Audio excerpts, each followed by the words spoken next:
সাম্প্রতিক একের পর এক ঘটনাক্রমে এই ছবিটা এখন উধাও। মোর্চা সরকার সম্পর্কে ফাটল প্রতিদিনই চওড়া হচ্ছে। পৃথক গোর্খাল্যান্ডের দাবিতে মোর্চা যেমন পাহাড়ে ফের আন্দোলন শুরু করেছে, তেমনি চির মেরামতির আশা কম দেখে গুরুংদের বিরুদ্ধে সুর চড়াতে শুরু করেছেন মমতা বন্দ্যোপাধ্যায়ও। এই প্রেক্ষাপটেই বুধবার ডুয়ার্সের চালসার সভা থেকে ফের নাম না করে মোর্চাকে হুঁশিয়ারি দিলেন মুখ্যমন্ত্রী। জাতি উপজাতির কোনো দাঙ্গা বা কোনো উত্তেজনা বা কোনো প্ররোচনা দয়া করে কেউ সৃষ্টি করবেন না। অশান্তির আগুনে এই গভর্নমেন্ট জ্বালাতে দেবে না, তার কারণে এই গভর্নমেন্ট খুব রাফ অ্যান্ড টাফ। রাজ্য সরকারের প্রতি মোহভঙ্গ হওয়ার পর মোর্চা নেতৃত্ব এখন নতুন আশ্রয়ের খোঁজে। সম্প্রতি দিল্লি গিয়ে দীপা দাসমুন্সী, অধীর চৌধুরীদের সঙ্গে নিয়ে শিন্দে চিদম্বরমদের সঙ্গে বৈঠক করেছেন গুরুংরা।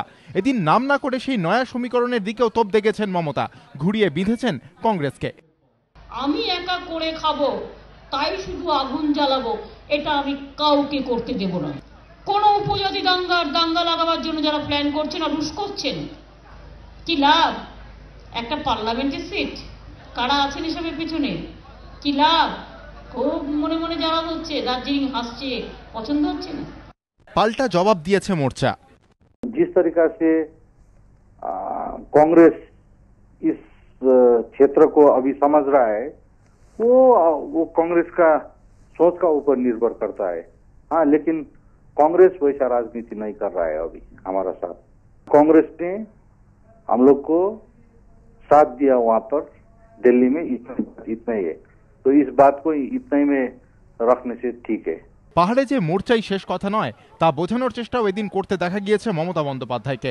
গোর্খা ভাবাবেগকেও কাজে লাগানোর চেষ্টা করেছেন তিনি। দার্জিলিং এর আমার গোর্খা ভাই বোনেরা খুব ভালো, নেপালি ভাই বোনেরা আমার খুব ভালো, তারা মাটির লোক, তারাও তো ব্যবসা করছে, তাদের দোকানগুলো চালু হয়েছে, আজকে তারা একটু হাসির মুখ দেখেছে। এবারের উত্তরবঙ্গ সফরে মোর্চার ঘাঁটি মংপঙে থেকে যেমন বার্তা দেওয়ার চেষ্টা করেছেন মুখ্যমন্ত্রী, তেমনি সুর চড়িয়ে জানিয়ে দিয়েছেন খুব তাড়াতাড়ি তিনি ফের পাহাড়ে যাবেন।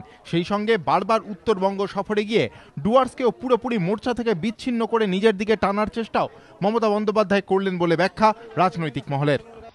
রাজনৈতিক পর্যবেক্ষকদের ব্যাখ্যা, লেপচারের জন্য আলাদা উন্নয়ন পর্ষদ গঠনের কথা বলে এবং মোর্চা নেতাদের একাংশকে দলে সামিল করে একদিকে যেমন মোর্চাতে ভাঙন ধরাতে সক্ষম হয়েছেন মমতা বন্দ্যোপাধ্যায়, তেমনি তরাই ডুয়ার্সে আদিবাসী বিকাশ পরিষদের বিক্ষুব্ধ জনবাল্লা গোষ্ঠীকে পঞ্চায়েতের আগে পাশে পাওয়ার চেষ্টা করছেন তিনি। এর একটাই লক্ষ্য, পঞ্চায়েত ভোটে নিজেদের শক্তি বৃদ্ধি করা।